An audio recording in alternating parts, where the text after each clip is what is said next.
नमस्कार दर्शक बंधु साई अनंत आश्रम को स्वागत। वास्तुशास्त्र अनुसार आपण जीवन में किछि छोट परिवर्तन आपण को ऋण रु मुक्ति दे पारिबो। यह व्यतीत आपण सहजरे धन संचय करि पारिबे। ऋण मुक्ति पाई वास्तु विशेषज्ञ माने किछि उपचार परामर्श दैछन्ति।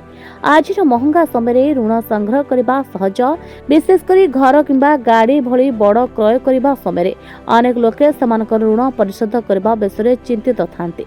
वास्तुशास्त्र अनुसार उत्तर दिग को कुबेरंक दिग बोली विवेचना करा जाए, जहाँ धन एवं समृद्धि पाई अत्यंत गुरुत्वपूर्ण। ऋण संबंधी समस्या समाधान पाई याकु सफा रखिबा अत्यंत गुरुत्वपूर्ण। उत्तर पूर्व दिग को मध्य सफा रखिबा उचित। एई दिगरे भारी जिनिस रखिबा ठारू दूरे रहबा उचित। एठा लक्ष्मी एवं गणेशक पूजा करबा उचित।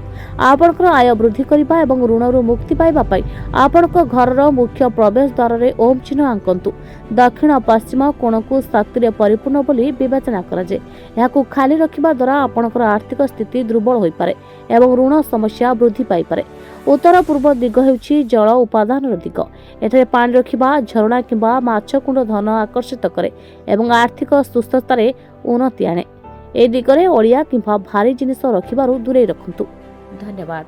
तमे पुओ को नहीं कि बाबा पाख आसला परे आपनकर कोन परिवर्तन हेछि? पुओर जो गोड़ हाथ फाटुतला तार भी कोन परिवर्तन हेछि? हाँ आज्ञा, मु एमिति जने सांग पिलांकठू शुणिकी आपण पाखु आसिली, किंतु आसिला परे मो पुओ दीर्घ 7 वर्ष है जो कष्टटा भोगुला मोर हृदबोध हो 7 दिन रे गला भाया लगे। तेणुक बहुत सल्व हो जाए।